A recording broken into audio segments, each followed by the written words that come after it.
తెలుగుదేశం పార్టీకి సపోర్టెడ్ పత్రిక మహానాడు. ఆ పత్రిక కొన్ని కథనాలు కూడా రాసింది. ఎస్పెషల్ చెప్పాలంటే పవన్ కళ్యాణ్ గారి గురించి కొన్ని కథనాలు రాసింది మహానాడు. మీరు చూసుకోవచ్చు. ఆ పత్రిక కంప్లీట్గా తెలుగుదేశం పార్టీ కోసమే పుట్టినటువంటి పత్రిక, వాళ్ళ కనుసన్నల్లో నడుస్తున్నటువంటి పత్రిక అది. పవన్ కళ్యాణ్ గారి గురించి ఏమో రాశారో మీరందరూ కూడా తెలుసుకోవాల్సిన అవసరం కూడా ఉంది. కాపులలో తగ్గుతున్న పవన్ క్రేజ్. కాపులలో తగ్గుతున్న పవన్ క్రేజ్. తగ్గిన జనసేన సభ్యత్వానికి కారణం అదేనా? కాపులకు పవన్ దూరం, పవన్కు కాపులు దూరం. కాపు సంఘాలకు Pawan no appointment. EWS 5% GO అమలు కాకపోవడం మీద కాపు సంఘాల అంతర్మదనం. కార్పొరేషన్ నిధుల నిలిపేతపై కాపు సంఘాల ఆగ్రహం. విదేశీ విద్య నిలిచిపోవడంతో కాపు యువత అసంతృప్తి. పవన్ పవర్ చూపకపోవడంతోనే కూటమి పట్టించుకోవడం లేదన్న అసంతృప్తి. కమ్మ వర్గానికి చెందిన లింగమనేనికి రాజ్యసభ ప్రచారంపై ఫైర్. కాపు అధికారులకు ప్రాధాన్యం ఉన్న పోస్టులు ఇవ్వకపోవడంపై కాపు సంఘాలు ఆగ్రహం. ఉత్తరాంధ్రలో తమకు వెలములు అణచివేస్తున్నారని అలిగిపోతున్న తూర్పు కాపులు. పవన్ ఉన్నారన్న ధీమాతో కూటమి తమను పట్టించుకోవడం లేదని కాపుల అసంతృప్తి. అదేవిధంగా 2 నెలల నుంచి పెరుగుతున్న కాపు బలిజ నేతల రహస్య సమావేశాలు. హైదరాబాద్లో ఒక టీవీ ఛానల్లో కాపుల రహస్య భేటీ. నెలాఖరు లేదా వచ్చే నెలలో తిరుపతిలో బలిజ కాపు గర్జన.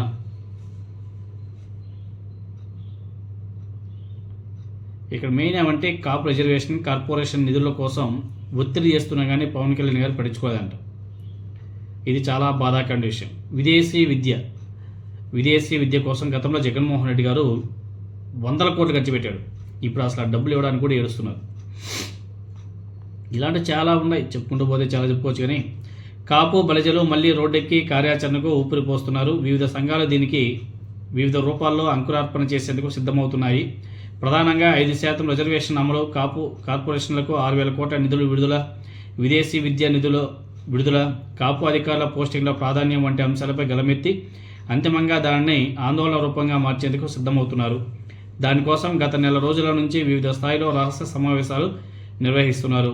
వీటికి తెలుగుదేశం పార్టీ నేతలు కూడా హాజరవుతుండడం విశేషం. అంటే తెలుగుదేశం పార్టీలో ఉన్నటువంటి కాపు నాయకులు తెలుగుదేశం పార్టీలో వీటిని నివారించి బుజ్జగించే మునుపటి రాజకీయ యంత్రాంగం లేకపోవడం, పవన్ కళ్యాణ్ తమతో ఉన్నందున ఇక మిగిలిన కాపు బలిజలతో తమకు పని లేదని పార్టీ నాయకత్వం అనుకుంటుందన్న భావన.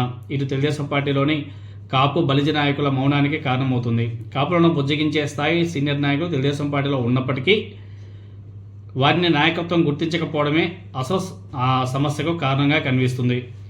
కాపులు మళ్ళీ రంగంలోకి దిగేందుకు సమాయత్తమవుతున్నారు.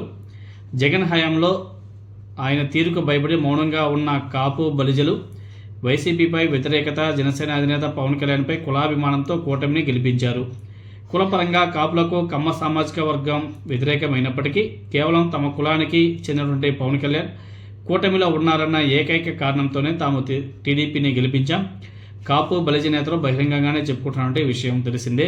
దానిని ఇప్పుడు కూటమి తమ బలహీనతగా భావిస్తున్నందున ఇకపై తాము మద్దతు ఇచ్చి గెలిపించిన పవన్ కళ్యాణ్కి దూరంగా ఉండాలని నిర్ణయించుకోవడం రాజకీయంగా జనసేన పార్టీని చిక్కుల్లో పడేస్తుంది. కూటమికి పవన్ బలమైతే పవన్ కళ్యాణ్కు తాము బలం అయితే కూటమి నాయకత్వం దాన్ని గ్రహించకుండా కేవలం తమ వర్గానికి మాత్రమే పనిచేయడం ఎంతవరకు సమంజసమని చెప్పేసి ఆ కాపులు వాళ్ళంతా కూడా రగిలిపోతున్నారంట. 2 ఏళ్లలో పవన్ ఇప్పటి వరకు ఒక కాపు సంఘ నాయకుడికి కూడా అపాయింట్మెంట్ ఇవ్వలేదు. ఆయన చుట్టూ కమ్మ సామాజిక వర్గానికి చెందిన వారే ఉన్నారు. ప్రజారాజ్యం పార్టీ స్థాపించిన తర్వాత చిరంజీవి పక్కన కూడా కమ్మవారే ఉండేవారన్న విషయాన్ని గుర్తు చేస్తున్నారు. వచ్చే రాజ్యసభ ఎన్నికల్లో సీటు కూడా కమ్మ వర్గానికే చెందిన లింగమనేని రమేష్కి ఇస్తారన్న ప్రచారం కాపుల ఆగ్రహానికి గురవుతుంది. జనసేన పార్టీలో సమర్థులైన కాపులు, నమ్మకస్తులు ఎంతోమంది ఉన్నప్పటికీ కమ్మ వర్గానికి చెందిన లింగమనేనికి ఇవ్వాల్సిన అవసరం ఏమిటని ప్రశ్నలు కూడా సంధిస్తున్నారు. ఇప్పటికీ ఆయనకు వ్యాపారపరంగా చాలా లబ్ధి చేకూర్చారు. మళ్ళీ ఆయనే రాజ్యసభ సీటు ఆయనకు ఎలా ఇస్తారు? కాపు బలిజ నేతలంతా కూడా ప్రశ్నిస్తున్నారు. అసలు పార్టీ కోసం పనిచేసిన ఎంతోమంది కాపు బలిజలు ఉండగా బిజినెస్ మ్యాన్ అయినటువంటి లింగమనేనికి సీటు ఇవ్వాల్సిన పని ఏమిటి? అంటే రాజ్యసభకు అర్హులైన కాపులు ఎవరు పార్టీలో లేరన్న సంకేతాలు ఇస్తున్నారా అనేసి కాపు బలిజ నేతలు ప్రశ్నిస్తున్నారు. నిజానికి పవన్ కళ్యాణ్ కాపు నేతలకు అందుబాటులో లేకపోవడంతో ఆయనను నమ్మి వచ్చిన కాపు బలిజ నేతలు పార్టీకి దూరమయ్యారు. జనసేన పార్టీలో పవన్ ఉన్నతి కోసం నిబద్ధతతో పనిచేసిన బొలిశెట్టి సత్యనారాయణ లాంటి వాళ్ళు వెళ్ళిపోయారు. పార్టీ కోసం వైసీపీతో పోరాడిన ఫైర్ బ్రాండ్ న్యాయవాది రజనీ గారు ఇప్పుడు జనసేన పైనే వ్యతిరేకంగా మాట్లాడే పరిస్థితికి కారణం ఎవరనేసి ప్రశ్నిస్తున్నారు. అదేవిధంగా తగ్గుతున్న కాపు బలిజ నేతల ఎదురుదాడి. ఇలాంటి అసంతృప్తితో కాపు బలిజ సంఘాలు నేతలు వైసీపీపై ఎదురుదాడిని తగ్గించాయని విశ్లేషిస్తున్నారు. కొద్ది కాలం వరకు పవన్పై వైసీపీ నేతలు విమర్శించిన సందర్భంలో జనసేన నుంచి 2-3 నేతలు మాత్రమే వారిపై ఎదురుదాడి చేసేవారు. కానీ జనసేన నుంచి ఎలాంటి ఆదేశాలు లేకపోయినా కాపు బలిజ నాయకులు సంఘాలు మాత్రం తమంత తాము రంగంలోకి దిగి వైసీపీ జగన్పై మూకుమ్మడి దాడి చేసేవాళ్ళు. కానీ ఇప్పుడు ఆ ఎదురుదాడి తగ్గిపోవడం జరిగింది. వైసీపీ నేతలు తరచూ పవన్ కళ్యాణ్ లక్ష్యంగా విమర్శల దాడి చేస్తున్న కాపు బలిజ నేతలు మునుపటి మాదిరిగా ఎదురుదాడి చేయకుండా మౌనం పాటిస్తుండడం విశేషం. తమ జాతి సమస్యలను పట్టించుకొని పవన్ కళ్యాణ్కే తాము కూడా ప్రాధాన్యం ఇవ్వాల్సిన పని లేదు. వారి మౌనానికి కారణంగా కనిపిస్తుంది. ఈ పరిణామాలు రాజకీయంగా జనసేన పార్టీకి నష్టమే.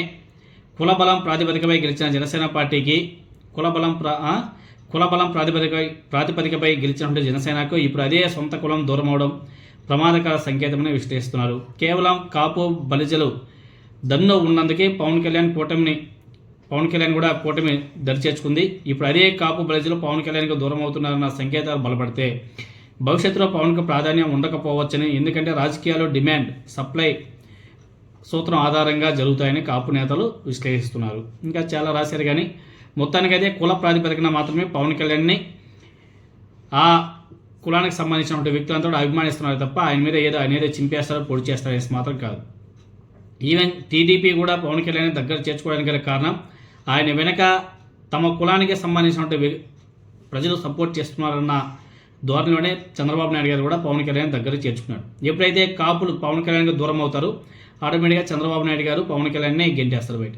దాని ఎటువంటి డౌటే లేదు. పవన్ కళ్యాణ్ గారి కొన్ని ఆయన వ్యవహారాలు చూస్తుంటే ముందు పరిస్థితి చాలా తీవ్రంగానే ఉండేట్టుగా ఉంది. మరి చూద్దాం. ఎందుకంటే తెలుగుదేశం వాడి కరపత్రికలు రాశారంటే